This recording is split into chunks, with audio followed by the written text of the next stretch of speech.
no todos los seres humanos han venido al mundo a vivirlo. Algunos han sido sembrados en él para interrumpirlo. No lo sabían al principio. No podían saberlo. Su infancia fue una secuencia de disonancias. Lo que sentían no coincidía con lo que se esperaba de ellos. Lo que sabían, sin haberlo aprendido, no podía explicarse con palabras. Lo que veían en los demás, la facilidad para adaptarse, pertenecer, obedecer, les parecía un idioma ajeno. Desde muy temprano se sintieron expulsados de un lugar que nunca les perteneció. Y sin embargo, aquí estaban, caminando entre los otros, fingiendo que todo tenía sentido, cumpliendo con una existencia que, en el fondo, sabían que no era la suya. Este libro está dirigido a esas almas. No a quienes buscan ascender espiritualmente por conveniencia emocional, ni a quienes anhelan mensajes esperanzadores para endulzar su rutina. Este libro no ofrece consuelo, ni guía moral, ni método.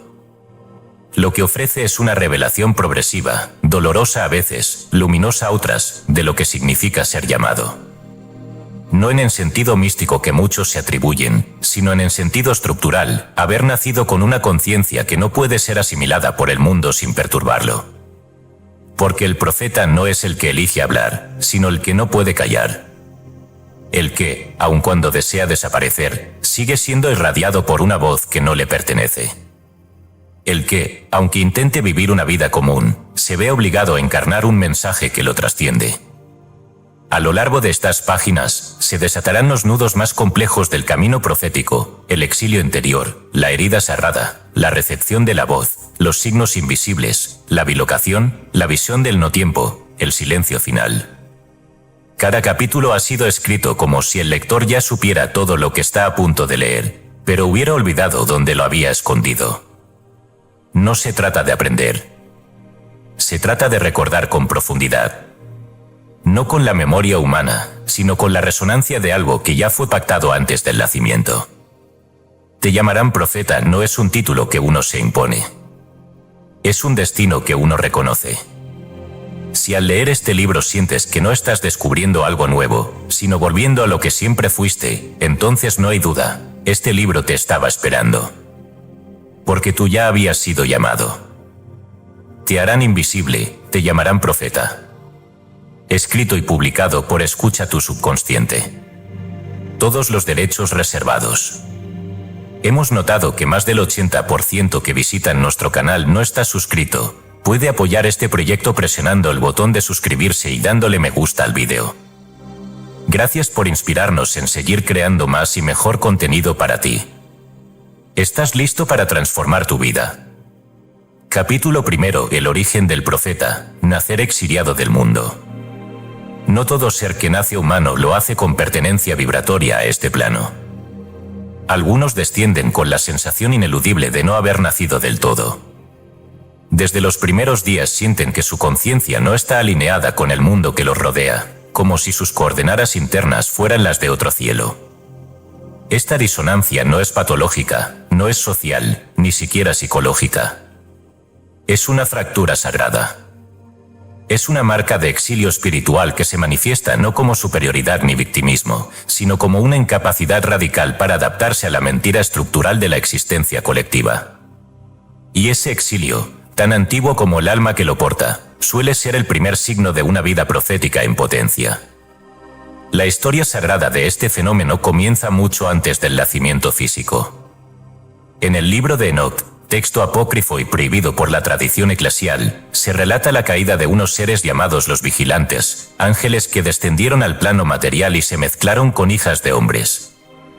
El relato ha sido distorsionado, ridiculizado o leído de manera literal, pero en su núcleo encierra una verdad radical: hay almas que no pertenecen al mundo que habitan.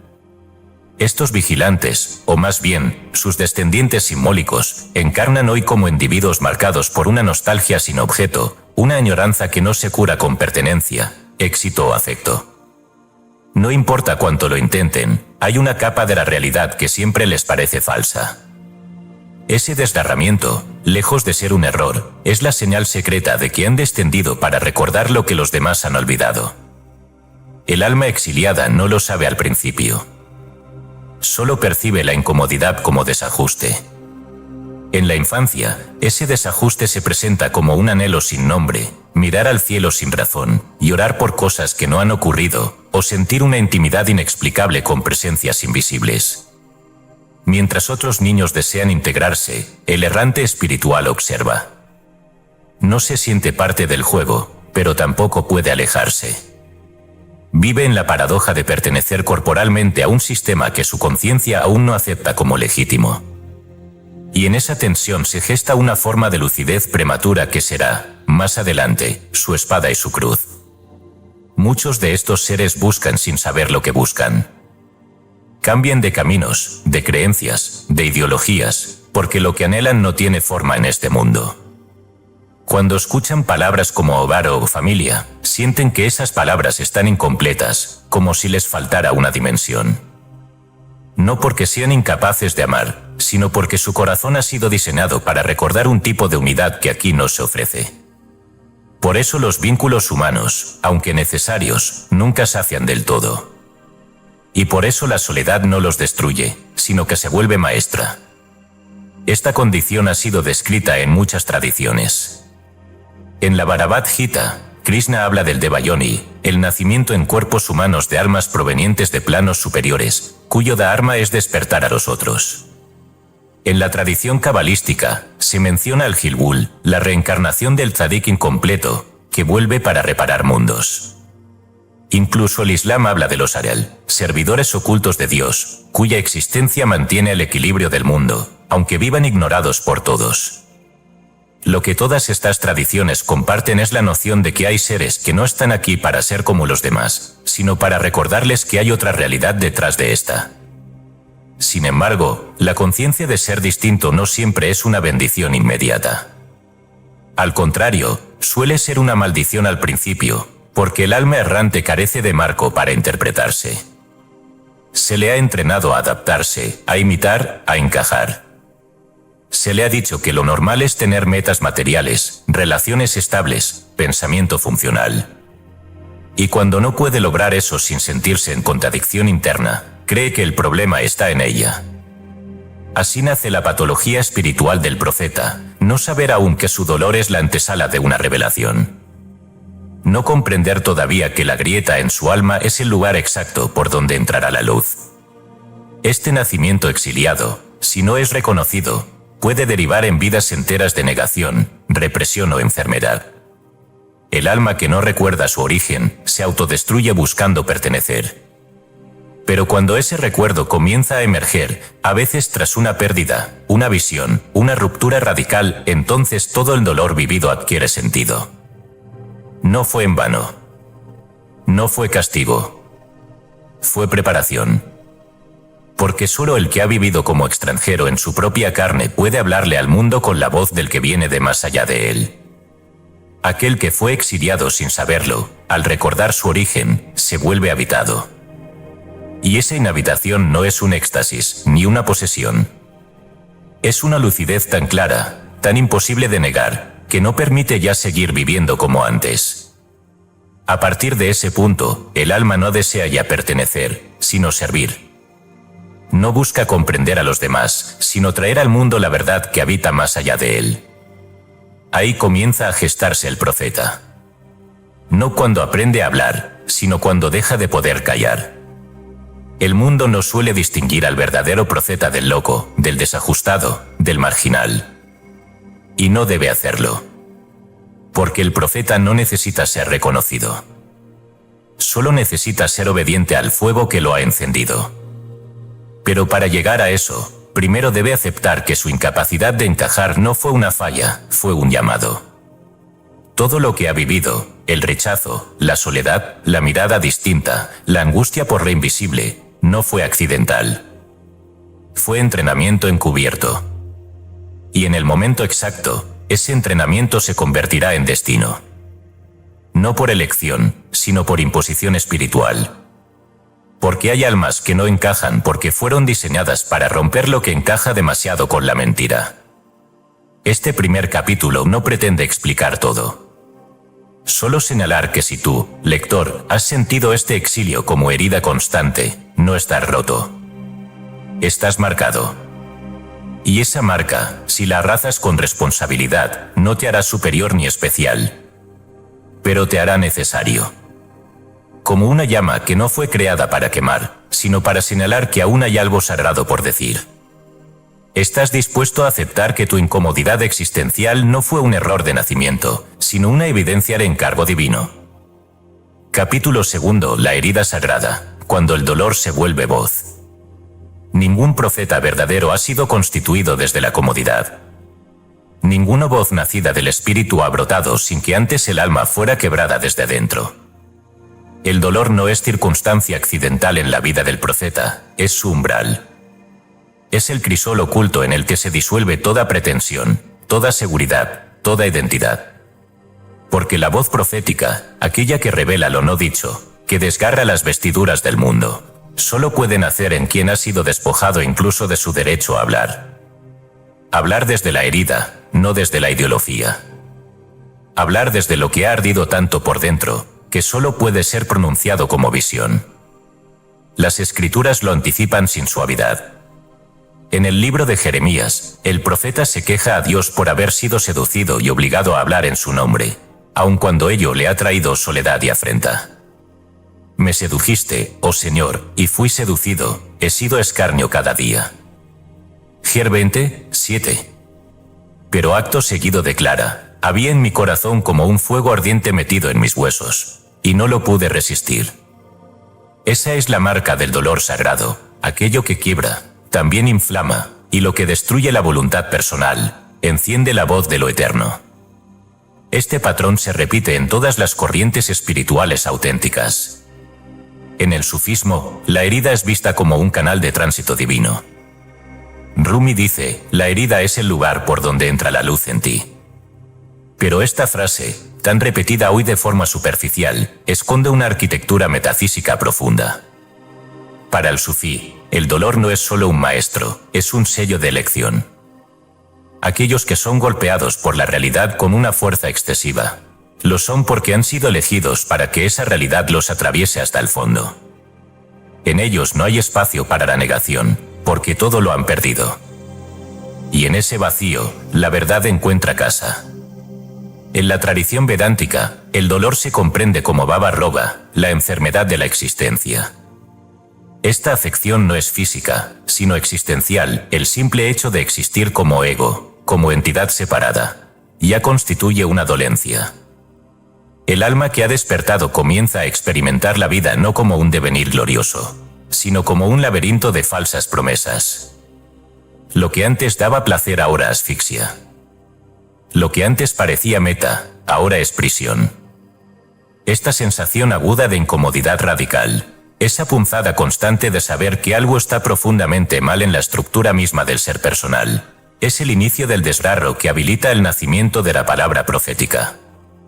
San Juan de la Cruz, en su tratado sobre la noche oscura del alma, describe el tránsito del alma purificada por el despojo de toda luz. No es oscuridad emocional o moral, sino oscuridad divina, el momento en que Dios retira todas sus presencias sensibles para que el alma lo busque por lo que Él es, no por lo que otorga. El alma, que antes se sentía exaltada en la oración, ahora no siente nada. Su fe ya no tiene sabor. Su voluntad se vuelve impotente. Y sin embargo, en esa absoluta orfandad, algo nuevo se gesta, una percepción directa, no emocional, sino ontológica, de lo que trasciende toda forma. Ahí nace la voz que no se adorna. La voz que ya no espera reconocimiento.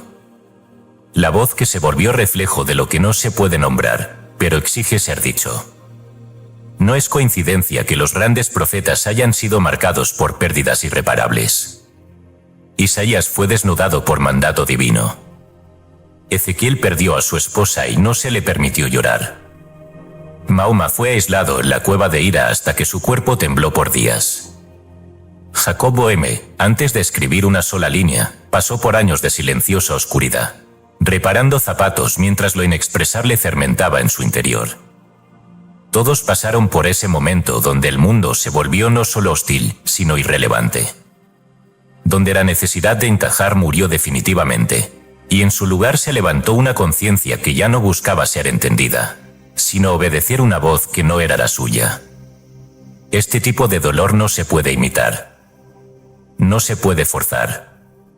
No se elige. Pero cuando llega, no debe ser negado. Porque si se atraviesa con total presencia, sin evasión, sin juicio, sin consuelo prematuro, entonces el dolor se transforma en canal, en antena, en matriz de revelación. La voz que saldrá de ahí no será suave, pero será verdadera. No será sofisticada, pero será clara. No será diplomática, pero será justa. Porque habrá sido filtrada por el único templo que nunca miente, la herida abierta. Ahora bien, no todo dolor conduce a lo sagrado. El dolor que se resiste, que se racionaliza, que se oculta bajo espiritualidades decorativas, no se transforma. Se enquista. Se vuelve neurosis o resentimiento. El único dolor que se vuelve voz es el que se acepta completamente como iniciación. El que se abraza hasta el fondo, sin distracción. El que se contempla no como castigo, sino como puerta abierta al reino invisible. Por eso es necesario que el lector que haya sentido el llamado profético, o que al menos se haya preguntado si su dolor tiene un propósito más alto, se detenga aquí, y practique un acto consciente de tránsito interior. Lo que sigue no es una técnica, sino un rito íntimo. No busca eliminar el dolor, sino transformarlo en fuego Outi. No es un alivio, es una consagración. Ejercicio de interiorización, la herida como umbral. Busca un espacio en el que puedas permanecer en quietud por al menos 15 minutos sin interrupciones. Cierra los ojos y lleva la atención al recuerdo más profundo de dolor que aún no ha sido sanado. No lo analices. Solo permítele aparecer. Ahora imagina que ese dolor es una herida visible en el centro de tu pecho. No como metáfora, sino como realidad vibratoria. Siente su peso, su quemadura, su forma. Di en voz interna, lentamente. No te rechazo. No te juzgo. No busco entenderte. Me abro a ti como puerta que conduce a la voz. Permanece en ese estado sin esperar visión, sin esperar alivio. Solo siente. Solo quédate. Si hay lágrimas, permite que fluyan. Si hay silencio, que sea silencio sin nombre. Después de unos minutos, imagina que una luz muy sutil, no brillante, no espectacular, comienza a brotar desde el fondo de esa herida. No entra desde fuera. Nace de ella. Como si la verdad hubiera estado allí, comprimida, esperando tu entrega. Cuando sientas que es suficiente, lleva tus manos al pecho y di: de esta herida nacerá la palabra que no me pertenece. De este dolor hablará el espíritu. Abre los ojos sin esperar ninguna señal. Lo que se ha activado no ocurrirá en el instante, sino en el tiempo que solo el espíritu conoce. Así comienza el tránsito real. La herida no se irá. Pero ya no será solo sufrimiento. Será horno alquímico. Será altar. Y en su centro, si eres fiel, arderá la voz que no nació para ti, sino para el mundo que aún no está listo para escucharla. Capítulo 3: El despertar profético, del silencio a la voz interna. El momento en que la voz profética se despierta no está precedido por iluminación ni gozo, sino por una creciente tensión interior que el pensamiento racional no puede descifrar. No se trata de escuchar una voz como sonido, ni de recibir un mensaje como quien anota dictados. Es un fenómeno mucho más radical, la aparición de un lenguaje interno que no ha sido aprendido, pero cuya autoridad desarma toda duda. Esta voz no argumenta, no persuade, no grita, y sin embargo, una vez que se escucha, nada vuelve a sostenerse como antes. Porque el alma que ha sido alcanzada por ella ya no puede decidir si hablar o callar. Se vuelve instrumento, puente, canal inevitable de una inteligencia que no se puede invocar a voluntad, ni repetir como fórmula. La historia del profeta Amós ilustra con crudeza este tránsito. Era un campesino, sin formación sacerdotal, sin autoridad reconocida por los círculos religiosos, y sin interés previo por ser vocero de ninguna divinidad. Pero un día, ante el colapso moral de Israel, el Espíritu cayó sobre él, y declaró: «El Señor Jehová ha hablado, ¿quién no profetizará?». Amós 3:8. Esta declaración no es una afirmación voluntaria. Es una descripción de lo que ocurre cuando la voz profética se enciende desde el fondo del ser y anula la posibilidad de no hablar. No hay búsqueda de estatus, ni deseo de influencia.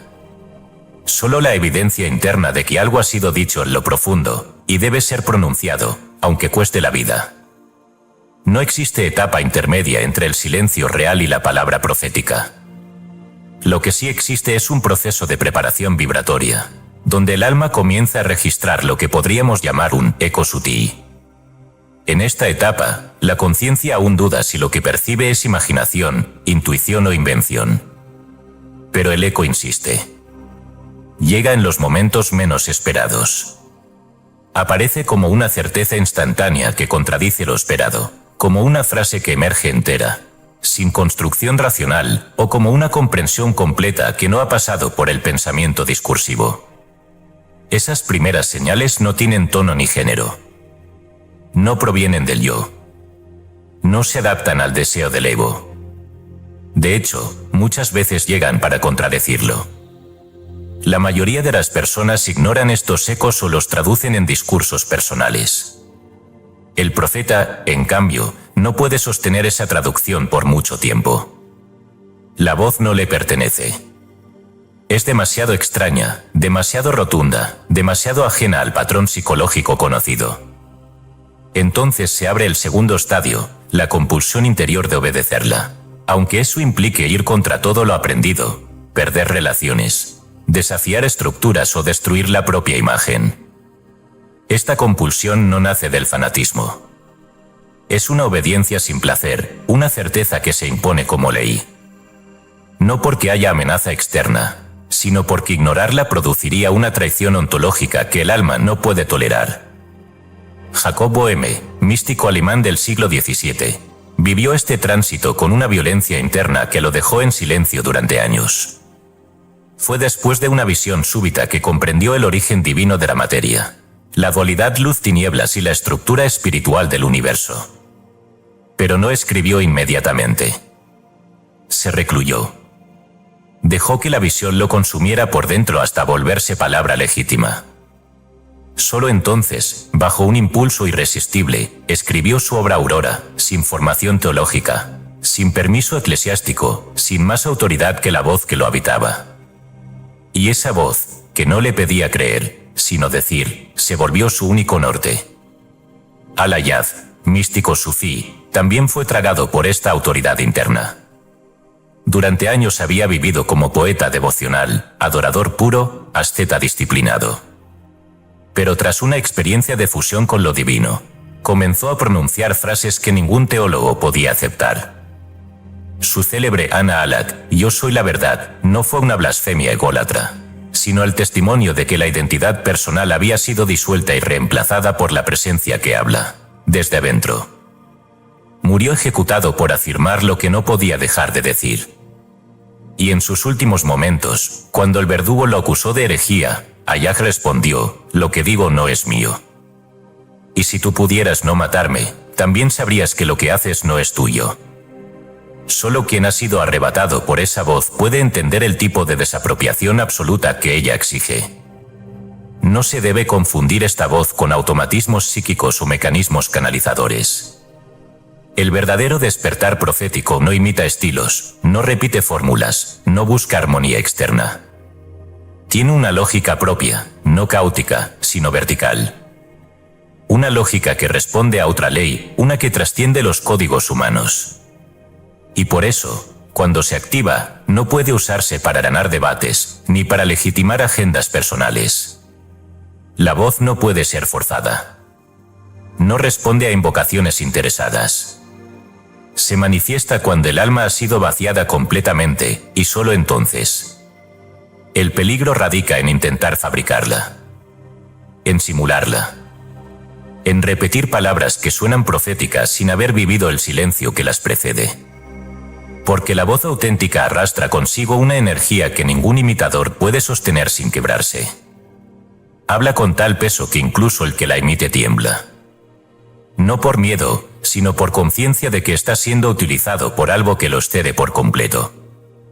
En ese estado, el profeta no se siente inspirado. Se siente poseído por una claridad tan brutal que ya no puede justificarse, ni disculparse, ni adornarse. Y así, con esa desnudez radical, habla.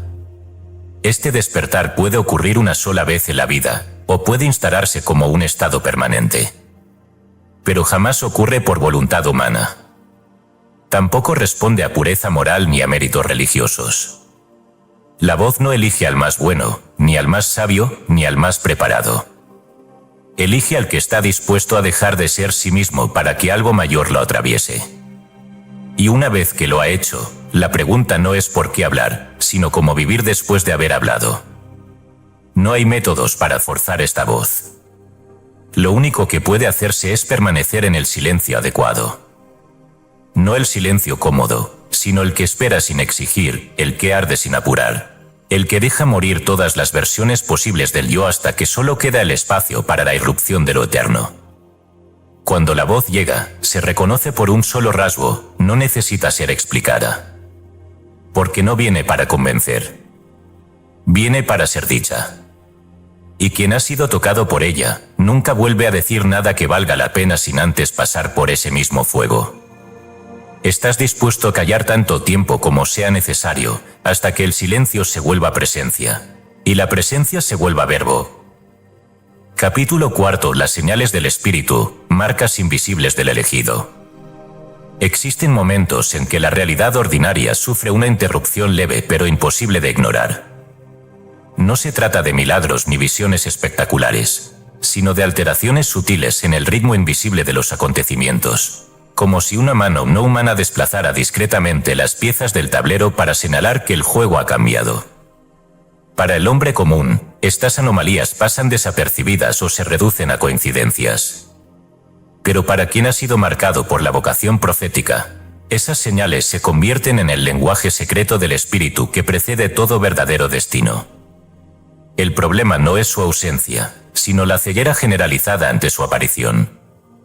A lo largo de la historia sagrada y esotérica, los elegidos para portar una palabra reveladora han sido anunciados no por coronaciones visibles, sino por signos dispersos, fugaces, a menudo incomprensibles hasta que la totalidad de los hechos lo revela. Estos signos no son argumentos ni demostraciones. Son resonancias sagradas que quiebran la ilusión de un mundo puramente material. No se capturan con los sentidos, sino con un tipo de atención que debe ser afinada por la renuncia, la vigilancia y el fuego interno. Son las señales del espíritu, los sellos invisibles del que ha sido elegido sin saberlo, y cuya vida ya no se desarrolla bajo las leyes de la causalidad común. En la tradición hebrea, el fenómeno de la Shekinah representa esta presencia sigilosa de la divinidad que no se muestra con estrépito, pero que modifica la atmósfera espiritual de un lugar o de un individuo. En los relatos bíblicos, la Shekinah desciende como nube o fuego, pero nunca se presenta directamente. Solo el que ha sido preparado puede percibirla. Esa misma lógica se mantiene en las experiencias contemporáneas de quienes han sido tocados por el destino profético. De pronto, una escena cotidiana parece contener un mensaje. Un número aparece reiteradamente hasta volverse insoportable. Un encuentro fortuito resuena con una pregunta que no ha sido pronunciada en voz alta. No hay forma racional de explicarlo. Pero quien ha comenzado a despertar sabe que está siendo observado desde otro plano. Los sufíes, especialmente en la tradición de Ibn Arabi, desarrollaron una noción precisa para estas manifestaciones, el taqdir, los decretos ocultos de Dios que se manifiestan en pequeñas rupturas de la linealidad. Para el iniciado, estos signos son pruebas y confirmaciones simultáneamente. No buscan convencer, sino sostener. Cuando el alma está por ceder, por dudar de lo vivido, aparece un símbolo, una palabra en el momento exacto. Una frase escrita en una pared, una mirada, un sueño que completa lo no dicho. Como si el mundo fuera cómplice silencioso de una realidad que no se puede decir con lenguaje humano. Pero estas señales no aparecen para entretener. Tienen un propósito específico, marcar el tránsito de la obediencia interior hacia la manifestación externa. Cuando una conciencia ha comenzado a encarnar la voz, pero aún duda, el espíritu permite que el lenguaje simbólico del universo actúe como espejo. No es magia, es una pedagogía espiritual superior. Y si no se reconoce el patrón, la señal se repite. A veces de forma suave, otras veces con tal intensidad que rompe estructuras, relaciones, contratos y rutas de vida enteras. Porque el espíritu no tolera una vida profética que ha sido convocada pero permanece inmóvil. Por eso las señales se multiplican antes del movimiento decisivo. Una de las señales más frecuentes, pero también más malinterpretadas, es la repetición numérica. Códigos como 11 y 11, 333, 144, o secuencias personales que se presentan en relojes, placas, recibos o sueños, no deben ser entendidos como supersticiones modernas ni como símbolos universales con significados fijos. Son más bien campanadas simbólicas que advierten un umbral vibracional. No importa su interpretación superficial, sino la fuerza con la que interrumpen la atención. Cuando un número aparece repetidamente a alguien que ha iniciado el camino profético, no le está diciendo, esto es importante, sino el velo se está abriendo aquí. Lo importante no es el número, sino lo que ocurre en el alma del que lo ve. Lo mismo sucede con frases que se repiten en boca de distintas personas, animales que aparecen fuera de contexto, sueños que parecen continuar una conversación interrumpida, dolores físicos en lugares simbólicos del cuerpo, apariciones sin lógica que resuenan con preguntas no formuladas. Cada uno de estos fenómenos constituye un idioma no verbal del espíritu, que no puede ser enseñado en manuales, pero que se aprende con la atención purificada y la memoria interna restituida. El profeta no solo debe hablar, debe saber leer lo que aún no ha sido escrito en papel pero ya vibra en la realidad. Esa lectura no es intelectual. Es una resonancia que activa regiones internas de la conciencia, como si el alma recordara algo que había prometido olvidar hasta cierto momento. Por eso, las señales no son para ser exhibidas ni discutidas. Son íntimas. Son sellos. Y su interpretación correcta no requiere palabras, sino movimiento del alma en la dirección correcta. Ninguna de estas señales debe ser buscada obsesivamente. El que busca signos desde el ego los inventará. Pero el que se entrega al trabajo interior con honestidad radical, los recibirá incluso cuando ya no los necesite. Esa es la paradoja de lo divino, aparece cuando uno ha dejado de querer manipularlo. En este punto del camino, el lector que haya sentido la irrupción de estas señales, debe comprender que no ha sido seleccionado para tener experiencias, sino para obedecer al mensaje que esas experiencias revelan. No es un privilegio. Es una carga. Pero también es un honor que no puede compartirse ni explicarse, solo vivirse en absoluta responsabilidad vibratoria. Y para facilitar este estado de percepción activa, donde las señales puedan emerger con claridad y no se vean deformadas por la mente, se propone ahora una oración científica. Esta no busca atraer símbolos, sino activar en el alma la capacidad de leerlos sin proyección. Oración científica para activar la visión simbólica. Cierra los ojos. Siente que detrás de tus párpados no hay oscuridad, sino una pantalla donde lo no dicho se escribe en símbolos. Respira una vez y di, en voz interna: Espíritu que habita lo invisible, enséñame a leer sin juicio. Quita de mí la ansiedad por entender. Y devuélveme la sabiduría de recordar lo que ya fue pactado. Si una señal viene, que venga sin artificio. Si no viene, que mi silencio sea suficiente. Haz de mí un intérprete puro, no un inventor de sentidos. Muéstrame lo que deba ser visto, no lo que deseo imaginar. Y cuando lo vea, que no tema actuar. Respira. Quédate en silencio unos minutos. No esperes imágenes. No intentes controlar. Solo deja que el símbolo venga si es su tiempo. El que reconoce las señales, no como portentos, sino como partes del lenguaje sagrado que estructura la existencia, ya no necesita certezas externas. Porque su alma ha comenzado a leer la realidad como escritura viva. Y ese lector silencioso, si persevera, se volverá emisor. ¿Estás dispuesto a permitir que el mundo te hable, no como lugar, sino como revelación cifrada? Capítulo 5. La autoridad del verbo, cuando la palabra no viene de ti. Cuando el profeta habla, no está comunicando una idea ni defendiendo una posición. Lo que sale de su boca no proviene de su estructura racional, ni de su deseo de enseñar, ni de un plan narrativo preconcebido. Hay en su palabra una energía que desborda la forma. Un temblor que no se origina en las emociones.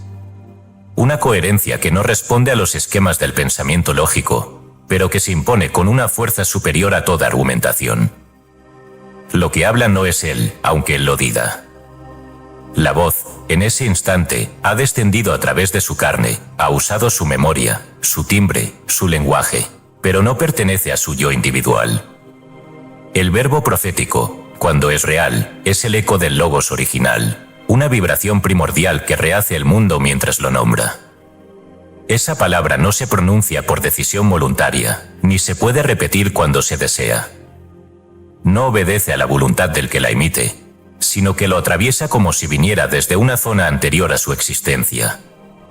El profeta puede callar durante años, y de pronto, sin previo aviso, una frase emerge sin preámbulo y se impone en el centro de la conversación, transformando la atmósfera. Quien la escucha, aunque no entienda el contenido, siente que algo ha cambiado. Porque esa palabra lleva dentro de sí una vibración que no es psicológica ni argumentativa, sino estructuralmente creadora. Y esa vibración es lo que distingue la palabra profética de cualquier otro discurso. El Corpus Hermeticum, uno de los pilares del pensamiento esotérico occidental, revela este misterio con precisión inusual. En su primer tratado, el Poimandres, Hermes Trismegisto recibe una visión del nous divino que le transmite la estructura oculta del universo.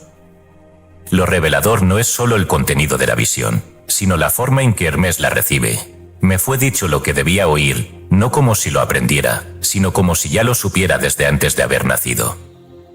La voz que le habla no le enseña. Le recuerda. Y esa palabra, al ser pronunciada, no transmite conceptos, sino que reactiva realidades que estaban dormidas en la conciencia del oyente. Por eso Hermes no se convierte en maestro, sino en canal. No habla para convencer, sino para reactivar. Y su verbo, cargado de luz, no necesita explicación, porque su poder está en su frecuencia, no en su forma. El maestro Eckhart, místico cristiano del siglo XIV, lo expresó de modo análogo pero con otro lenguaje. En sus sermones, jamás explicó dogmas ni desarrolló teología académica.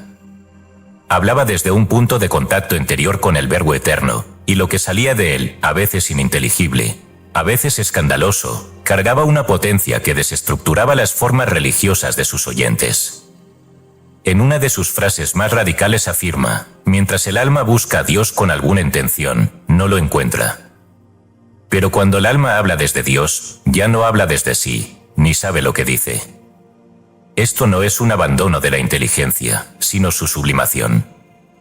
Cuando la palabra profética se activa, la mente queda al margen, sin desaparecer, pero sin interferir. La autoridad de lo dicho no proviene del contenido, sino de la ausencia total de apropiación. Esa ausencia de apropiación genera una paradoja. La palabra que más transforma no es la que el profeta comprende plenamente, sino la que dice sin saber del todo de dónde viene ni qué significa en su totalidad. No es ignorancia, es sobreabundancia. Es la conciencia de que se ha dicho lo justo, aunque no se entienda aún su alcance. Y esa conciencia solo puede sostenerse cuando el ego ha sido suficientemente disuelto como para no reclamar propiedad sobre la revelación. El falso profeta quiere que se sepa que él dijo eso. El verdadero, en cambio, a menudo desea que sus palabras se olviden, si es que ya cumplieron su función.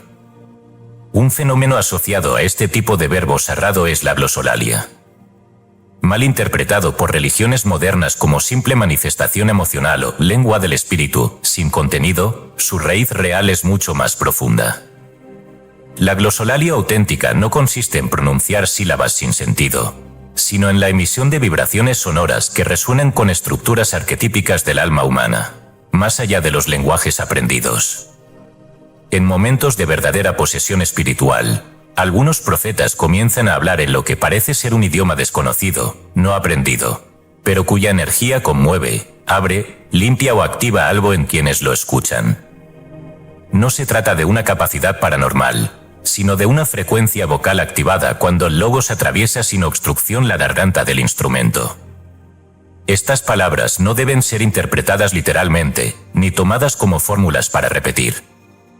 Porque el verbo profético no puede fabricarse.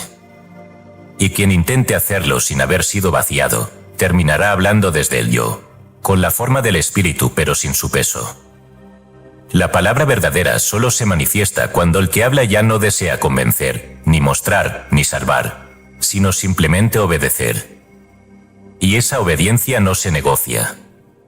No se estudia. Se rinde. El logos no está en los libros ni en las escuelas, aunque puede usarlos. El logos es una vibración viviente que estructura el universo.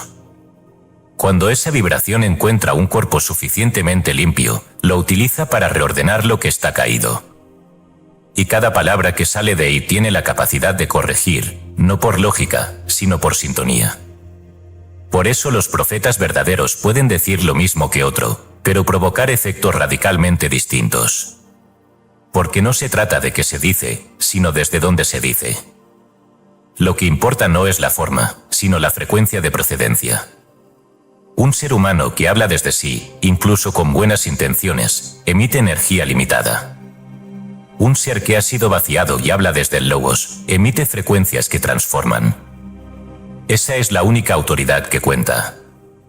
No los títulos, ni la erudición, ni las emociones. Solo eso, que la palabra no venga de ti. ¿Estás dispuesto a renunciar a ser autor de tus propias palabras, para volverte instrumento de una voz que no puedes controlar? Capítulo 6. Discernimiento radiante. Separar lo verdadero de lo espiritual. El mundo espiritual no es sinónimo de verdad. Y el contacto con lo invisible, lejos de ser garantía de iluminación, puede ser el acceso más sofisticado al error. Esta afirmación, que a simple vista puede parecer provocadora, ha sido confirmada una y otra vez por los textos más antiguos y por la experiencia concreta de todos aquellos que han osado adentrarse en los planos sutiles. Lo invisible, por el solo hecho de serlo, no es automáticamente divino. Existen planos intermedios, energías ambiguas, inteligencias desencarnadas con agendas no reconocidas, fragmentos de conciencia que simulan guía, pero que solo perpetúan el laberinto. Por eso, uno de los dones más exigentes y silenciosos del profeta auténtico es el discernimiento vibracional, la capacidad de separar lo que vibra desde el espíritu de lo que solo parece espiritual. La confusión entre lo luminoso y lo verdadero, entre lo elevado y lo esencial, es una de las trampas más comunes de la falsa profecía. El ego, cuando no ha sido completamente disuelto, puede disfrazarse de canal. Y al hacerlo, comienza a emitir mensajes que suenan verdaderos, que se adornan con palabras sagradas, que apelan al amor, a la unidad, a la luz, pero que no transforman la conciencia del que escucha, ni activan ninguna chispa viva en el alma. Son discursos circulares, emocionalmente satisfactorios, pero carentes de raíz ontológica. Esos mensajes no son necesariamente malintencionados. Pero sí son peligrosos, porque alimentan una forma de espiritualidad anestésica, que impide el contacto con la verdad viva. En el libro de los espíritus, Allan Kardec ya advertía que muchos de los mensajes que provienen del más allá son meras repeticiones o deformaciones del pensamiento humano. Espíritus ignorantes, burlones o simplemente vacíos, pueden manifestarse como guías, maestros, entidades de luz, sin que su procedencia implique profundidad ni sabiduría. Preguntado sobre cómo distinguir a los espíritus elevados de los que solo aparentan serlo, la respuesta que recibe es clara: el espíritu verdaderamente elevado se reconoce por la pureza de sus ideas, la elevación de sus propósitos y la ausencia total de contradicción interna. No se refiere aquí a perfección moral, sino a coherencia vibracional, a una lógica interna que no se contradice, aunque sus palabras no puedan ser entendidas completamente de inmediato. La tradición cristiana primitiva también comprendió esta distinción. Orígenes, uno de los primeros teólogos con sensibilidad mística, sostenía que no toda experiencia espiritual era buena por el hecho de estar cargada de éxtasis. En su obra sobre los principios, afirma que así como hay fuego que purifica, también hay fuego que consume. Así como hay luz que revela, hay luz que encerece. El alma que entra en contacto con lo divino debe ser capaz de distinguir no solo la apariencia del mensaje, sino su efecto inmediato en el alma. Si el contacto conduce a adoración personal, a superioridad espiritual, a juicio sobre los demás o a certidumbre ególatra, no importa cuán elevada parezca la visión, es simulacro, no revelación. El verdadero discernimiento no se activa en el plano mental. No se trata de comparar ideas, ni de emitir juicios teológicos. Se trata de percibir, con una claridad no pensante, la vibración esencial de lo que se manifiesta. El alma entrenada no necesita analizar, porque siente la estructura vibratoria del mensaje. Esa estructura puede ser elevada, o puede ser falsa, aunque sus palabras sean correctas. El profeta, cuando ha sido afilado por el dolor y vaciado por la renuncia, se convierte en un espejo tan limpio que cualquier distorsión externa se vuelve evidente de inmediato. No por su conocimiento, sino por su grado de transparencia. Para alcanzar esta claridad, no basta con estudiar doctrinas ni refinar el lenguaje. Se requiere haber transitado por el silencio sin consuelo, por la obediencia sin certeza, y por el contacto directo con la presencia sin forma. Solo quien ha tocado lo real puede distinguir lo que lo imita. Y esa distinción no se hace con juicio, sino con el tipo de temblor que aparece en el alma cuando se siente la verdad viva, aunque no pueda describirse con precisión. A diferencia del razonamiento, que opera por comparación y conclusión, el discernimiento profético es instantáneo. No necesita pruebas. Es un sí o un no absoluto, que se siente en el núcleo del pecho, y cuya validez no proviene del mundo externo. Pero ese sí o no solo es confiable cuando la voz interior ha sido suficientemente depurada como para no mezclar lo verdadero con el deseo. Por eso, el discernimiento no es un don que se recibe de una vez. Es un arte que se cultiva con fuego. A continuación, se presenta un ejercicio no para adquirir el don, sino para comenzar a entrenar la separación interna de voces, requisito indispensable para quien haya sentido que lo espiritual se manifiesta, pero no sabe aún desde dónde proviene lo que oye o percibe. Ejercicio de separación interna de voces. En un momento de completa soledad y sin expectativas, siéntate con la espalda recta y cierra los ojos. Durante unos minutos, deja que tu mente diga todo lo que quiera decir. No interrumpas. Solo observa. Permite que aparezcan frases internas, comentarios, ideas, sensaciones. Hazlo hasta que sientas que ya no queda contenido por emerger. Ahora selecciona una de esas frases. Pregúntate, ¿esta frase nace desde el deseo o desde el espíritu?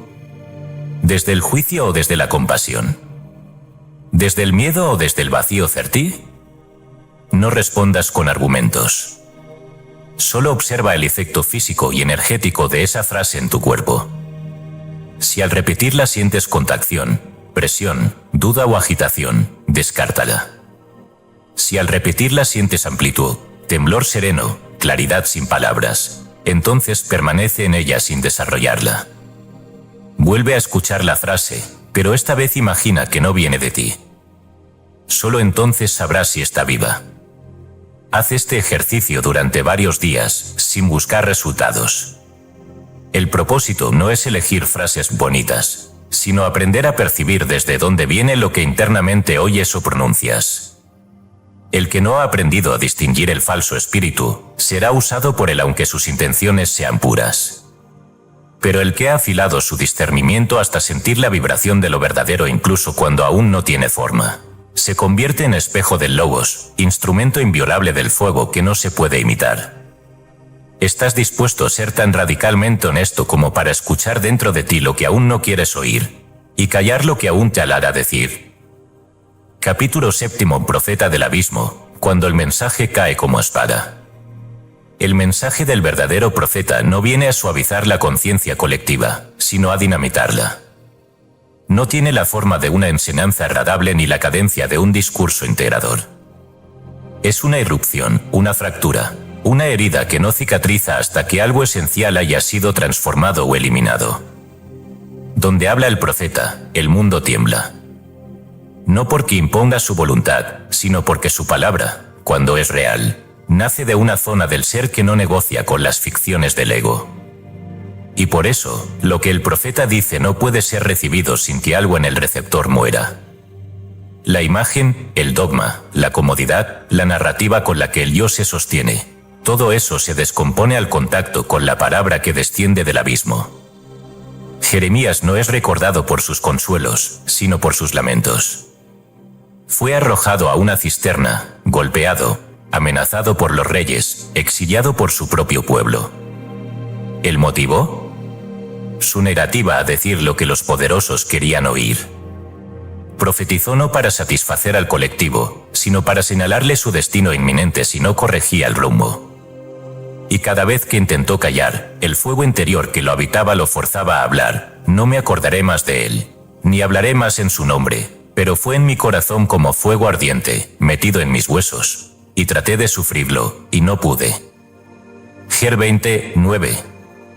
Esta es la condición ineludible del profeta, ser instrumento de una fuerza que lo supera, aun cuando eso lo convierta en blanco del odio, la burla o la soledad absoluta. El mensaje profético, por su misma naturaleza, no es solo revelador, es destructivo. No porque promueva la violencia, sino porque deshace los tejidos falsos con los que el mundo se ha cubierto. Cuando esa palabra aparece, no se adapta al consenso. No cuida las formas, no valida sensibilidades, no pide permiso. No está hecha para conservar, sino para exponer. La función del profeta no es preservar la estructura, sino señalar la grieta por donde el espíritu exige entrar, aunque eso implique el colapso de todo lo que se ha construido alrededor de una mentira. Por eso el profeta incomoda, a veces sin querer, a veces sin hablar siquiera. Su sola presencia, cuando está habitado por el verbo, provoca la aceleración de lo oculto en quienes lo rodean. Los libros sibilinos de la antigüedad, oráculos que fueron consultados por emperadores y gobernantes, no eran textos de predicción supersticiosa, sino de disolución simbólica del poder humano. Las sibilas, mujeres poseídas por una voz sin nombre, hablaban con lenguaje oscuro, entrecortado, cargado de imágenes que desestabilizaban la razón. Y sin embargo, sus palabras marcaban el destino de imperios enteros. Su estilo era críptico no por esoterismo, sino porque el lenguaje profético verdadero no puede ajustarse a las categorías del mundo que viene a destruir. En ellas, como en los profetas bíblicos, el verbo no articulaba el futuro como predicción, sino como consecuencia inevitable del presente no corregido. La figura de Simón el Mago, distorsionada por la tradición cristiana, representa también este tipo de amenaza inaceptable. Según los textos gnósticos y los relatos heréticos que sobrevivieron a la censura, Simón no era simplemente un hechicero, sino un revelador radical de la falsedad del mundo creado.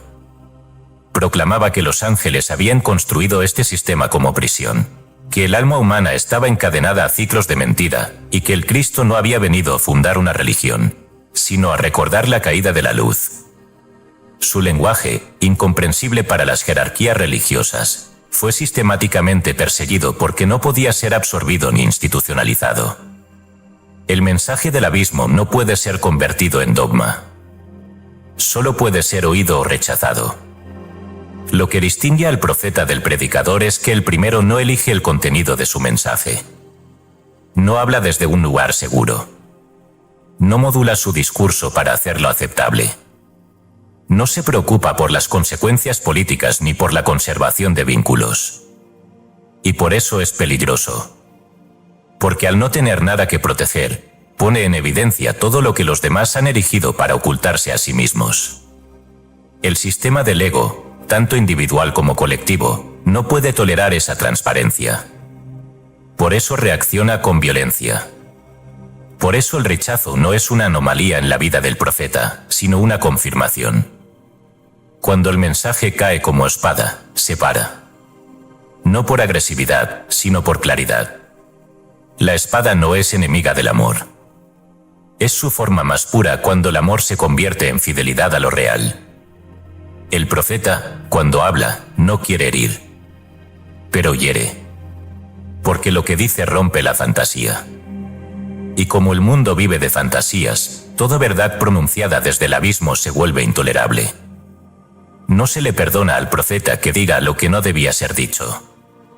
No porque sea mentira, sino porque obliga a cambiar o a destruir.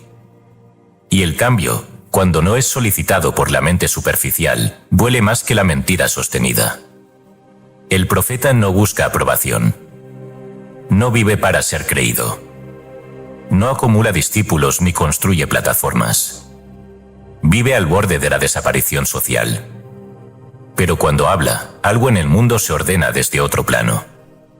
Aunque nadie lo reconozca, aunque lo llamen hereje, traidor, blasfemo o loco, el verbo ya fue dicho. Y ese verbo, al haber caído en la estructura del mundo, ya comenzó su trabajo invisible. Porque la palabra verdadera no necesita aceptación para operar. Solo necesita ser dicha en el momento exacto. El profeta del abismo no está enamorado de la oscuridad. Ha bajado a ella por obediencia. Ha permitido ser reducido, quebrado, despojado, para que la voz que lo habite no tenga interferencias. Su mensaje cae como espada no porque lo busque, sino porque lo porta.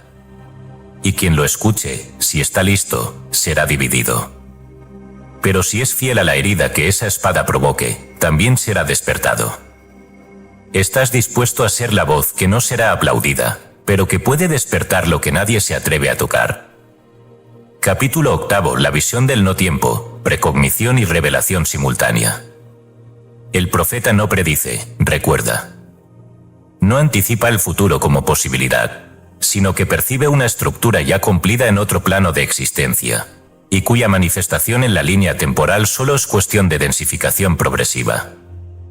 Esta capacidad no se basa en la visión lineal del tiempo humano, sino en una ruptura de la conciencia cronológica que permite acceder a una simultaneidad no racional, donde lo que fue, es y será se presentan como aspectos diferentes de una misma realidad permanente.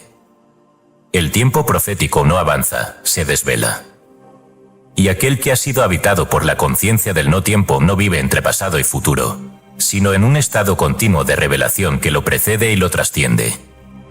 En el libro de Daniel, uno de los textos proféticos más densos y menos comprendidos del Antiguo Testamento, se describe una serie de visiones que, desde el punto de vista humano, parecían referirse a acontecimientos futuros.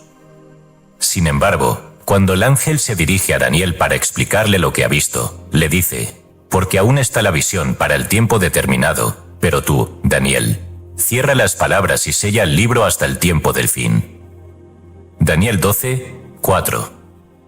No se le dice que espere a ver su cumplimiento, sino que selle lo que ya fue visto. El profeta, en ese instante, ha contemplado un plano cuya estructura ya estaba configurada. Lo que faltaba no era la existencia del hecho, sino su aparición en la secuencia perceptual del mundo. Este mismo fenómeno es descrito en Pistis Sophia, texto gnóstico de enorme complejidad. En sus páginas, Cristo revela a sus discípulos no solamente verdades sobre planos superiores, sino la lógica misma de la emanación espiritual. Allí se afirma que el Logos no interviene en el tiempo lineal, sino que actúa en los eones como si ya todo estuviera consumado.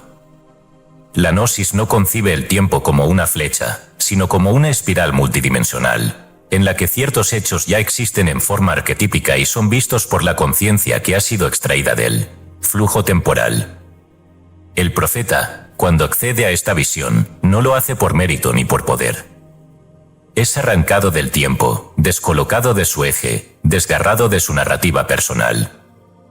Vive una forma de desdoblamiento en la que su conciencia permanece conectada al cuerpo, pero es llevada a un plano donde las categorías de antes y después pierden todo sentido. El futuro no le es mostrado como una película. Se le impone como evidencia interna, como certeza irreductible, como conocimiento directo sin intermediación de lógica discursiva. Esa forma de saber no puede ser explicada, porque no pasa por el pensamiento, sino por la estructura vibratoria del alma. Es el alma misma la que registra lo que está por manifestarse, no como hipótesis, sino como memoria. Emanuel Swedenborg, místico y visionario del siglo XVIII, Escribió durante décadas sobre este estado de percepción expandida. En sus diarios, relataba cómo podía ver simultáneamente lo que ocurría en distintos planos de la existencia, sin perder la conciencia ordinaria. No entraba en trance ni se separaba de sí mismo, sino que su conciencia era elevada a un punto en el que todos los eventos estaban alineados como si ocurrieran en una sola frecuencia. A este fenómeno lo llamó la visión de los cielos y explicó que no era un don, sino una consecuencia del vaciamiento progresivo del yo personal. Solo quien deja de desear controlar el tiempo puede ser habitado por la conciencia del no tiempo. Esta visión no implica omnisciencia. El profeta no ve todo. Solo lo que le ha sido permitido ver para que lo pronuncie en el momento exacto. Y no puede acceder a esa información por voluntad propia. No puede forzarla, invocarla, ni repetirla. Cuando ocurre, lo sabe. Cuando no ocurre, debe callar. La disciplina más dura del profeta es esta: aceptar que la visión le pertenece solo mientras es necesario. Fuera de ese instante, todo intento de capturarla o revivirla es profanación.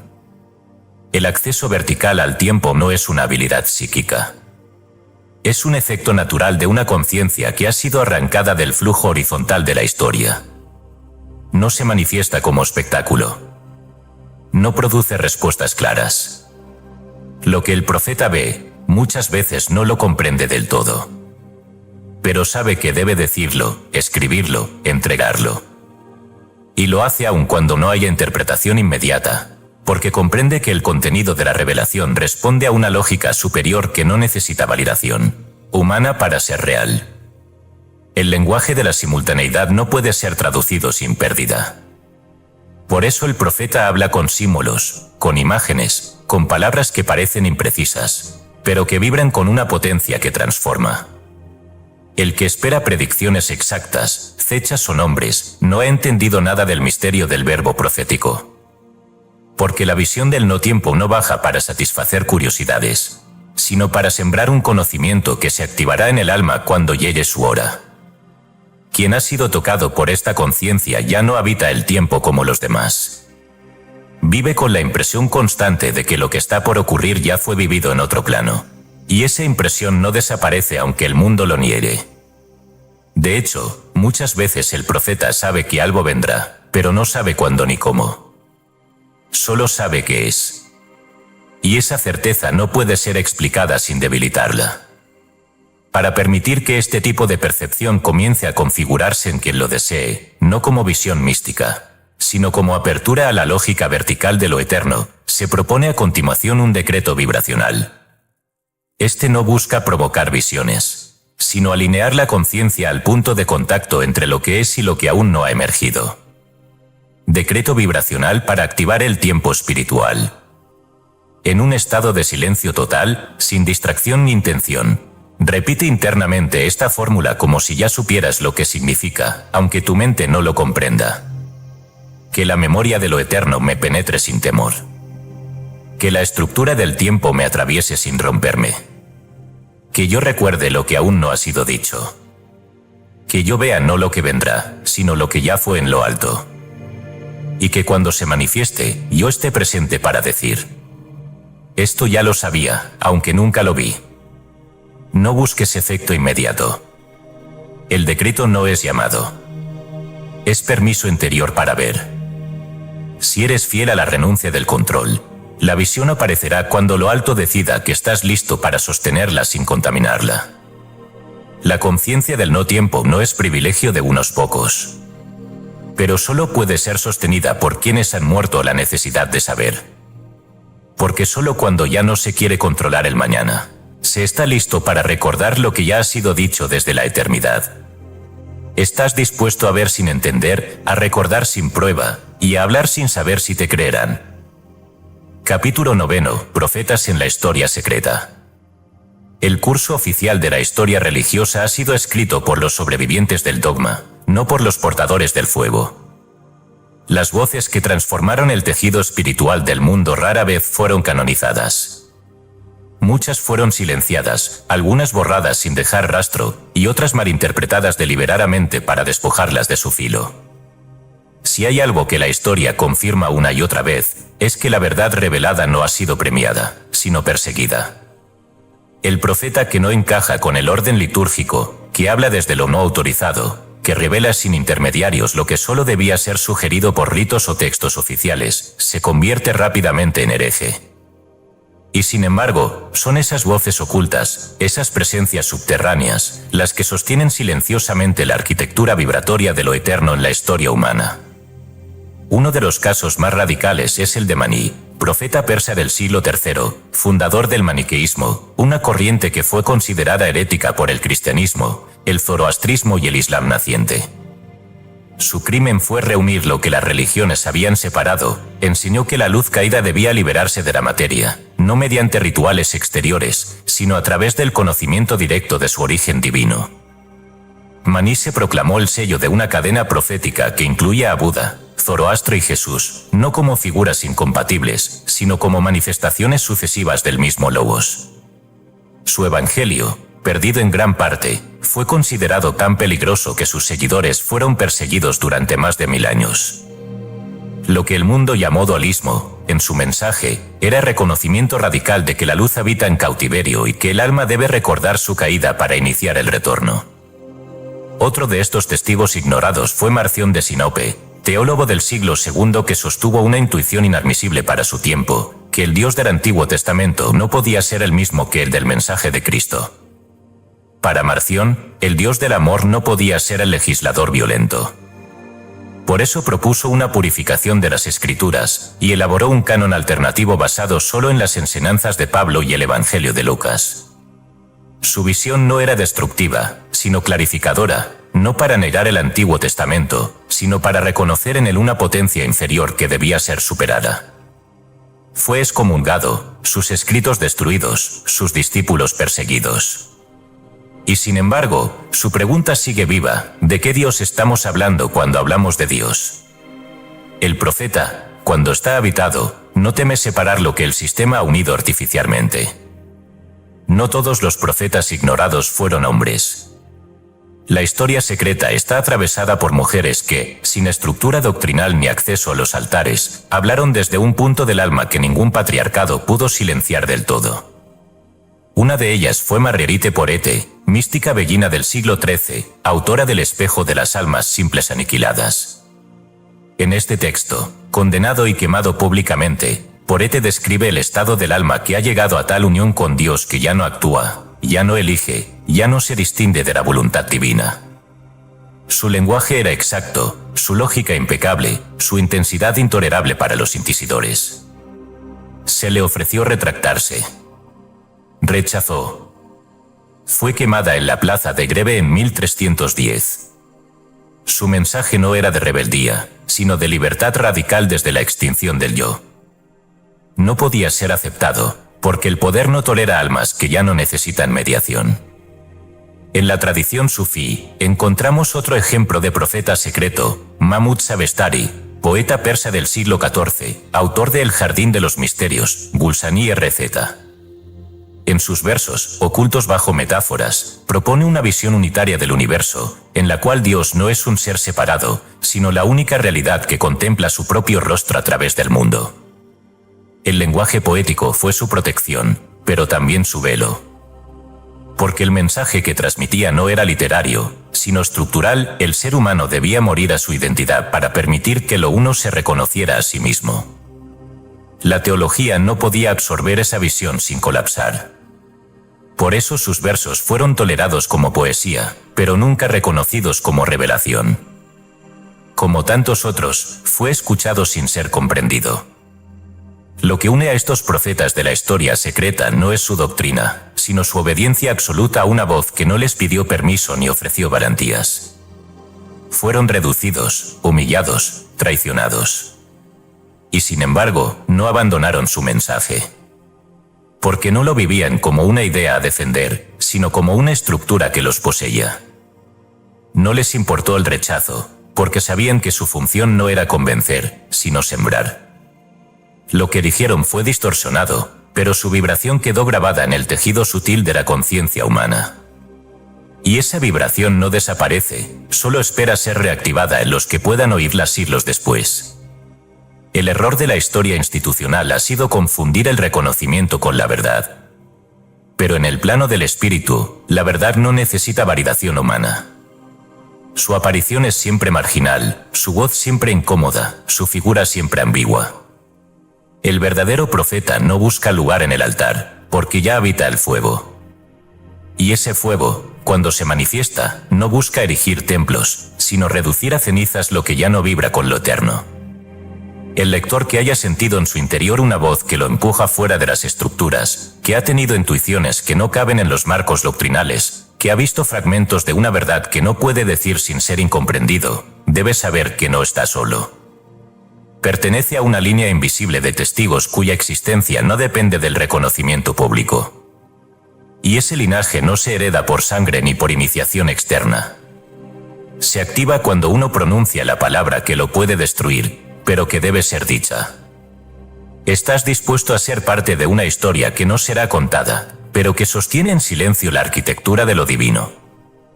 Capítulo 10 y el fuego que no consume, el dolor de Dios en el profeta. Hay un tipo de dolor que no proviene del pasado personal, ni del trauma individual, ni de las heridas familiares. Es un dolor que aparece sin causa aparente, que no se relaciona con hechos concretos, y que no responde a consuelo psicológico alguno. Llega como un peso inexplicable sobre el pecho, como una pena constante que no tiene rostro, como una compasión que arde sin dirección. Este dolor no es depresión y angustia emocional. Es una pena sagrada. Un lamento que no proviene del yo, sino de un punto más alto de la conciencia. Y el que ha sido llamado profeta, aunque no se reconozca aún como tal, sabe de qué se trata. Porque antes de recibir la palabra, recibe la herida del espíritu. Este dolor no es debilidad. Es evidencia. Señal inequívoca de que el alma ha sido abierta por dentro para que una porción del dolor divino pueda filtrarse en ella. El profeta, cuando es verdadero, no solo ve el estado caído del mundo, lo siente en su cuerpo como si fuera suyo. No puede volverse indiferente. No puede observar a distancia. No puede analizar fríamente. Aunque no tenga vínculos personales con las personas que sufre, sufre con ellas y a través de ellas, porque la distancia entre Dios y el hombre, cuando se percibe desde el centro del ser, es insoportable. En Isaías, este misterio se condensa en la figura del siervo doliente, despreciado y desechado entre los hombres, varón de dolores, experimentado en quebranto, llevó en nuestras enfermedades y sufrió nuestros dolores. Isaías 53, 3-4. Aunque la tradición cristiana ha interpretado esta figura como prefiguración de Cristo, el texto no restringe su aplicación. El siervo doliente es todo aquel que, sin culpa, carga el dolor del otro como si fuera propio, no por altruismo, sino porque el espíritu ha hecho de su alma un receptáculo de la herida universal. Este siervo no elige sufrir. Es escogido para encarnar el punto exacto donde el mundo y lo divino aún no se han reconciliado. En el Tao Te Ching, esta figura reaparece desde otra perspectiva. Allí, Lao se describe al sabio como aquel que tiene el corazón de madre para el mundo y que soporta la ignominia sin retirarse. El sabio, que puede leerse también como profeta en clave taoísta, no resiste el sufrimiento, sino que lo absorbe, lo transfigura, lo silencia en sí. El yin de la compasión no es emocionalidad superficial, sino la potencia inerte que sostiene sin ceder, que recibe sin juicio, que permanece presente en el dolor ajeno sin necesidad de hablar. Este tipo de presencia es tan rara porque requiere haber sido vaciado de sí completamente, hasta el punto en que ya no se distingue entre el propio dolor y el de la humanidad. En ese vacío, el espíritu encuentra paso. La tradición mística cristiana también conoce este estado. Teresa de Jesús hablaba de una pena que no es pena, sino lumbre que quema sin consumir. Juan de la Cruz, en su llama de amor viva, describe un ardor que no destruye, pero que tampoco se apaga. Y en los escritos más radicales del esicasmo ortodoxo, se habla del corazón ardiente como una condición permanente del alma unida a Dios, una mezcla inexplicable de gozo y sufrimiento, donde la compasión es tan profunda que la oración ya no puede articularse con palabras. Solo permanece el llanto, no por desesperación, sino por exceso de presencia divina que el cuerpo no puede contener. Este dolor, esta pena, esta herida sin rostro, no se cura. Pero tampoco enferma. Porque no pertenece al alma individual, sino al alma profética. El que ha sido llamado no puede evitar sentirla. Y no debe buscar eliminarla. Porque es ese dolor lo que permite que la palabra, cuando llegue, no sea dicha desde el juicio, sino desde la ternura estructural de Dios. Sin esa herida, el profeta sería juez. Con ella, se convierte en intercesor. No por piedad, sino por identidad, ya no puede distinguir su ser del mundo que sufre. Y por eso, cuando habla, no condena. Llame. No castiga. Nombre. No exige. Espera. Su voz, aunque firme, nunca deja de ser un eco de la misericordia más alta. Esta herida no incapacita. Transfigura. El dolor que proviene del espíritu no paraliza. Refina. Vuelve al alma sensible a lo invisible, disponible a lo no dicho, permeable a lo que aún no tiene forma. El que ha sido atravesado por este fuego que no consume puede caminar entre los hombres sin necesitar explicación. Puede vivir en el mundo sin distraerse de lo esencial. Puede amar sin poseer, enseñar sin imponer, callar sin resentimiento. Porque su dolor no necesita ser entendido. Solo necesita ser sostenido. Para que este estado pueda asentarse sin volverse autoagresión o neurosis espiritual, es necesario aprender a consagrarlo. No mediante racionalización, sino mediante una oración que reconozca la herida como canal, no como carga. Lo que sigue no es súplica, ni fórmula devocional, sino un acto vibracional de aceptación profunda del dolor que el alma profética ha sido llamada a cargar por el espíritu. Oración secreta del alma doliente. O presencia que habita lo que no tiene nombre. No me quites este dolor, si con él te escucho más claro. No lo transformes en paz, si es mi única forma de permanecer unido. Haz de esta pena un altar. Haz de esta herida una puerta. Haz de este fuego que no me destruye una llama que guía a los que aún no recuerdan porque lloran. No permitas que lo confunda con mi historia, ni que lo use como bandera. Solo déjame sostenerlo en silencio, como se sostiene el pan que aún no ha sido partido. Y cuando llegue el momento de hablar, que mi voz no venga de mí, sino de este hueco sagrado donde tú te hiciste herida, para que yo pudiera hablar. El dolor de Dios, cuando se filtra en un alma humana, no es castigo ni accidente. Es signo. Es llamado. Y el que ha sido marcado por él, nunca más podrá vivir como si no supiera lo que el mundo ha olvidado. No será feliz como los demás, pero su presencia sostendrá realidades invisibles que sin él se derrumbarían. ¿Estás dispuesto a no ser sanado, si eso significa volverte canal de lo que solo puede hablarse desde la herida? Capítulo 11. Multiplicidad de presencia, bilocación, sueños y aparecidos. Cuando el alma ha sido abierta hasta su punto de fusión con el espíritu, su radiación no puede quedar contenida en los límites anatómicos del cuerpo. El cuerpo sigue siendo necesario, pero ya no es centro ni frontera. Lo que antes era envoltura exclusiva, se convierte en punto de anclaje de una presencia multidimensional que obedece a la ley de lo eterno, no a la ley del espacio. Y entonces ocurre lo que las doctrinas formales no pueden explicar sin fractura. La presencia simultánea en múltiples planos, la bilocación auténtica, la visita en sueños con efectos reales, y la aparición energética de un ser que jamás ha pisado físicamente el lugar donde fue visto. Estos fenómenos no son mitología ni alucinación colectiva. Tampoco son privilegio de santos, aunque los hagiografías los hayan recogido bajo ese nombre. Son desbordamientos de una conciencia profética cuando el espíritu la necesita más allá de su ubicación material, y cuando ocurren, no dependen de voluntad, ni de técnicas, ni de entrenamiento. Suceden porque la palabra, la energía o la visión que deben transmitirse no pueden esperar al desplazamiento del cuerpo. La misión profética, entonces, se convierte en irradiación. Y el alma, ya despegada de sus límites fisiológicos, comienza a operar simultáneamente en lugares, personas o tiempos que no coinciden con la experiencia lineal ordinaria. El caso de Padre Pío es uno de los testimonios más documentados en la tradición cristiana moderna sobre bilocación. Monjes, laicos, militares y médicos afirmaron haberlo visto físicamente en ciudades donde jamás había estado. En varios relatos, su aparición coincidía con momentos críticos: enfermedad, muerte, peligro espiritual. La figura aparecía, intervenía y desaparecía sin dejar rastro.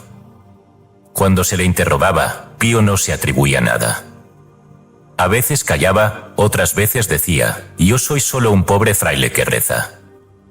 Pero quienes lo vieron sintieron una transformación energética concreta, como si lo que había aparecido no fuera solo imagen, sino una porción viva del alma que portaba su vocación. Esa porción, enviada por el espíritu, actuaba con la misma autoridad que su cuerpo. Lo mismo fue registrado en los diarios que documentan la vida de Sri Ramakrishna, místico bengalí del siglo XIX. Su discípulo Vivekananda, aún antes de conocerlo físicamente, lo vio en sueños múltiples veces. Pero no como símbolo onírico, sino como presencia lúcida que lo instruía, corregía y activaba internamente. Cuando finalmente lo encontró en vida, reconoció de inmediato al hombre que ya lo habitaba en el sueño. El fenómeno se repetía en otros devotos. Ramakrishna no era omnipresente por poder personal, sino porque su conciencia, ya disuelta en el todo, se desplazaba como campo de influencia donde el llamado lo requería. Su cuerpo no lo contenía, solo lo representaba. En el sufismo, estos fenómenos son conocidos y aceptados, no como excepción, sino como parte del estado avanzado del Bali, amigo de Dios. Ibn Arabi, en sus tratados sobre los hombres del velo, relata apariciones de maestros espirituales en lugares imposibles, muchas veces sin conocimiento consciente de ellos mismos. Lo relevante aquí no es la demostración del fenómeno, sino su naturaleza. El profeta o el santo ya no es el mismo en sentido exclusivo, sino un instrumento del espíritu que se manifiesta donde es necesario. El alma, convertida en morada activa de lo eterno, puede proyectarse, no por técnica, sino por obediencia vibratoria, hacia cualquier lugar donde su presencia cumpla un propósito divinamente codificado. Estos eventos no se deben confundir con proyecciones astrales, ni con experiencias extracorporales voluntarias. No provienen del deseo de explorar ni del intento de escapar del cuerpo. Surgen únicamente cuando el alma ha sido tan profundamente vaciada de intención personal, que puede ser utilizada como emanación precisa en planos que el cuerpo no puede alcanzar en el tiempo requerido. Por eso, la aparición no es espectáculo. Es intervención espiritual puntual. No deja huellas físicas, pero sí efectos reales, tanto en el campo vibratorio del receptor como en los procesos no visibles que se activan tras su paso. Los sueños, en este contexto, ya no son imágenes inconscientes. Se convierten en lugares intermedios de encuentro donde la conciencia del profeta, o lo que en él vibra con el logos, puede manifestarse sin necesidad de intermediarios. Muchos han sido instruidos, corregidos o activados en sueños por voces, figuras o miradas que reconocieron después en algún texto, fotografía o encuentro posterior. La mente no recuerda la secuencia. Pero el alma, cuando es tocada de ese modo, no vuelve a ser la misma, aunque no entienda lo ocurrido. El mensaje aquí es claro: el cuerpo no limita al mensaje cuando éste ha sido autorizado por el espíritu. El alma profética, al ser utilizada como vehículo del verbo, puede estar presente donde el mensaje debe ser recibido, sin importar la ubicación física de su portador. Y cuanto más disuelto está el ego, más nítida y precisa es la aparición. Por eso, el verdadero profeta no busca bilocarse, ni desearía hacerlo. Pero si el verbo necesita manifestarse más allá de sus márgenes corporales, lo hará sin consultarle, y su sola aparición será palabra. Quien ha sentido que alguien lo ha visitado sin estar allí, quien ha soñado con una mirada que despertó algo irreversible, quien ha sentido una presencia vibratoria sin causa material, debe saber que el espíritu puede operar sin restricciones físicas cuando el alma que lo porta ha sido consagrada, sin reserva. No se trata de magia, sino de obediencia energética. No se trata de proeza, sino de transparencia. Estás dispuesto a permitir que tu cuerpo no sea ya el único lugar desde donde se transmite tu presencia. Si eso significa que lo eterno pueda usarte como emisario donde no llegarías por ti mismo. Capítulo 12 del silencio final, cuando ya no hace falta hablar. La función del profeta no es perpetuarse. No se trata de convertirse en figura, institución o linaje. El verdadero profeta no deja descendencia espiritual organizada, ni pretende construir monumentos que prolonguen su voz más allá de su propósito. Cuando la transmisión ha sido completa, cuando el verbo ha sido pronunciado sin desviación, la misión ya no requiere sonido, sino desaparición. Y esa desaparición, aunque incomprensible para la mente humana que busca continuidad, es la afirmación más elevada de fidelidad al espíritu. Hay un punto en el camino profético en que la voz cesa no por agotamiento, ni por censura, sino por cumplimiento. El que fue elegido para hablar, ahora es llamado a callar. Porque ha dicho lo que debía decir. Porque seguir hablando sería ya hablar por sí mismo. Porque el espíritu ha terminado su curso en esa forma. Y entonces ocurre la fase más desconocida, y también más pura, del profetismo verdadero, el retiro sin ruido, la renuncia al eco, la desaparición voluntaria de la escena para que la palabra revele su fruto sin interferencia del mensajero.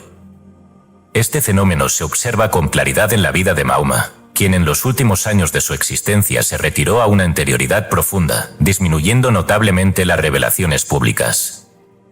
Tras años de mensajes, batallas y organización comunitaria, su energía profética se recogió en un recogimiento sin discurso. Las últimas revelaciones del Corán tienen un tono de cierre, de testamento espiritual, como si el espíritu hubiera declarado concluido el proceso de entrega. Poco antes de su muerte, dijo a sus discípulos que el mensaje estaba completo y que, a partir de ese momento, cada uno sería responsable de su propio recuerdo. El silencio final de Mahoma no fue vacío, sino cumplimiento. No fue renuncia, sino entrega total al misterio que lo había poseído. Un fenómeno análogo se registra en la biografía de Apolonio de Tiana, sabio y taumaturgo del siglo I, cuya existencia desborda las categorías históricas convencionales. Según Damis, su discípulo, Apolonio simplemente desapareció tras una última enseñanza ofrecida a sus más cercanos. No hay muerte documentada, ni tumba cierta, ni herencia establecida. Solo se conserva un registro simbólico de su retiro definitivo, una última mirada, una palabra que no fue completada, y luego, la ausencia radical. Ese silencio fue más revelador que todas sus enseñanzas anteriores.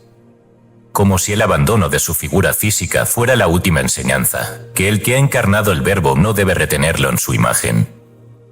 En el budismo mahayana, esta noción también está presente en la figura del bodhisattva que se disuelve en el dharmakaya, el cuerpo de verdad, una vez que su misión ha sido completada. La desaparición del sabio no es considerada una pérdida, sino el último acto de sabiduría, no dejar rastro donde el ego pueda reconstruirse. Por eso, muchos maestros no dejaban palabras finales, ni establecían sucesores, ni institucionalizaban su doctrina. Su silencio era testamento suficiente, y su ausencia, la prueba de que lo dicho no necesitaba repetirse. El Tao Te Ching, en su capítulo 56, declara: quien sabe, no habla. Quien habla, no sabe. Esta afirmación, malinterpretada por siglos, no niega la palabra profética, sino que establece su final. El que ha sido instrumento de la palabra sagrada, sabe cuándo debe dejar de serlo, y en ese momento se calla no por cobardía, sino por exactitud. Porque seguir hablando sería usurpar la voz que ya no está hablando. El profeta que insiste en hablar más allá de su encargo se convierte en parodia de sí mismo. Su voz pierde filo, se contamina, se vuelve pedagogía. La pedagogía no es profecía. La explicación no es revelación. La profecía debe impactar, transformar, desvelar y dejar espacio. Cuando ese impacto ya ha ocurrido, la única fidelidad posible es desaparecer. Como los verdaderos maestros zen que, tras una respuesta que rompía la mente del discípulo, se marchaban al bosque, sin dejar rastro. El legado del profeta auténtico no se impone, no se sistematiza, no se defiende. Queda vibrando en quienes lo recibieron, pero no busca ser perpetuado. La verdad que se impone se vuelve ideología. La revelación que se encierra se vuelve institución. El verdadero legado es una frecuencia, una memoria que arde en el corazón de quienes fueron tocados, y que solo puede ser transmitida por resonancia directa, no por copia. Este capítulo no enseña una técnica, no propone una práctica. Su única enseñanza es comprender que la cumbre del profetismo no está en el hablar, sino en el saber callar en el momento exacto. El alma que ha sido vehículo de Dios debe saber cuando ya no lo es, y retirarse con reverencia. Porque prolongarse es traicionar. Porque hablar cuando el espíritu ha callado es sustituirlo.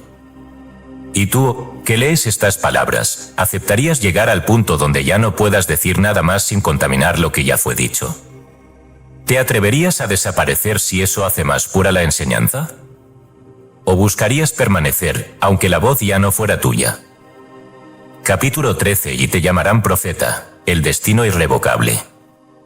Todo lo que fue dicho en capítulos anteriores, la herida inicial, el despertar de la voz, las señales invisibles, la separación vibracional, la visión del tiempo vertical, las manifestaciones de presencia y el retiro final, no constituyen un proceso acumulativo, ni un currículo espiritual, ni una serie de méritos adquiridos. Son, en verdad, síntomas inevitables de un diseño más profundo, anterior a toda decisión consciente. Porque el profeta no se hace, el profeta es llamado. Y ese llamado no puede deshacerse. No se otorga por elección, ni se cancela por temor. No depende de la formación, ni de la disposición, ni del deseo. Es un mandato estructural de la conciencia encarnada. Un tipo de alma con estructura vibratoria inconfundible que fue sembrada en el mundo no para adaptarse, sino para resonar en nombre de lo no dicho. Ese destino no es opción, es geometría.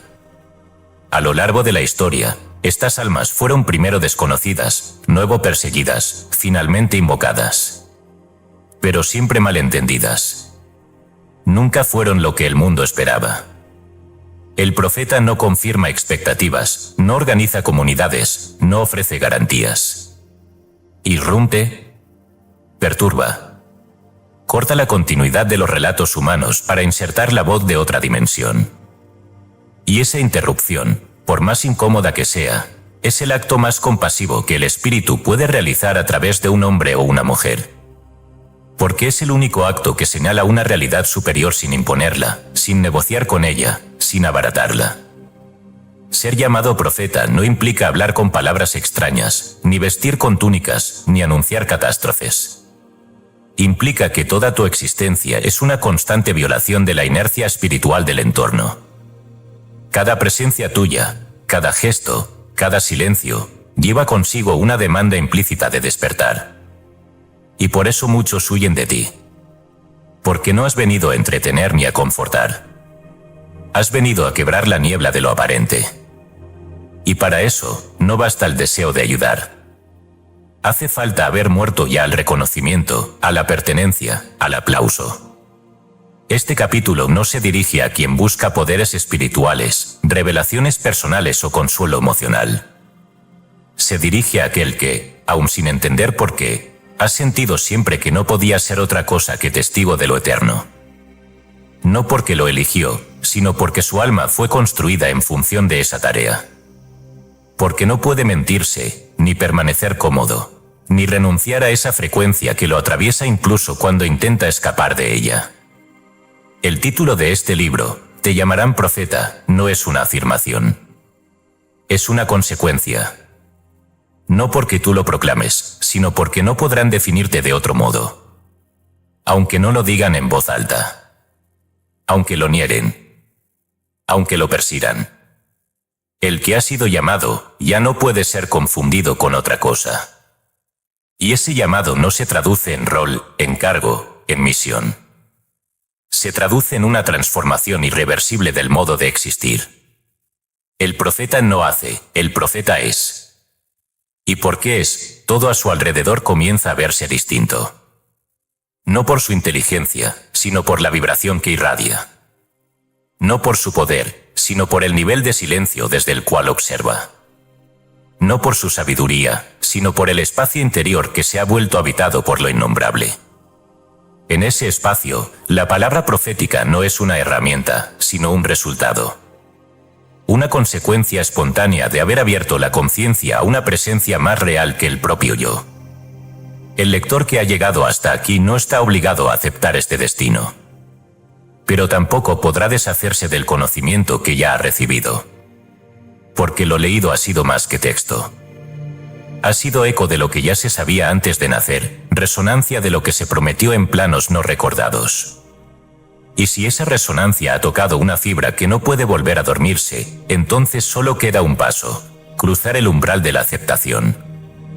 No como quien inicia un camino, sino como quien reconoce que el camino siempre estuvo allí. Y para ese cruce no basta una afirmación interna. Se requiere una consagración, un acto vibracional que selle la decisión más allá de las dudas de la mente. He aquí, pues, la oración científica de consagración.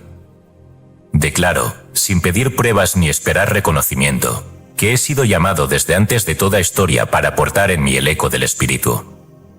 Acepto la incomodidad, la incomprensión, el desarraigo y la responsabilidad de vivir como canal de una palabra que no me pertenece.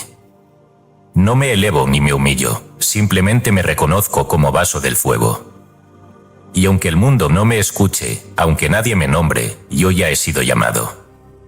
Y ese llamado me basta. Esta oración no se repite. No se enseña. No se memoriza. Se pronuncia una vez, y si es verdadera, el alma sabrá qué hacer con ella. El capítulo termina aquí, pero el libro no concluye. Porque en este instante, la única palabra que queda por decir no puede ser dicha. Lo que sigue ya no pertenece al lenguaje. Ya no hay enseñanza, ni desarrollo, ni argumento. Solo queda un silencio. Un silencio lleno. Y en ese silencio, una pregunta que no será escrita, porque solo el alma puede escucharla. ¿Has sido tú el que fue llamado desde el inicio?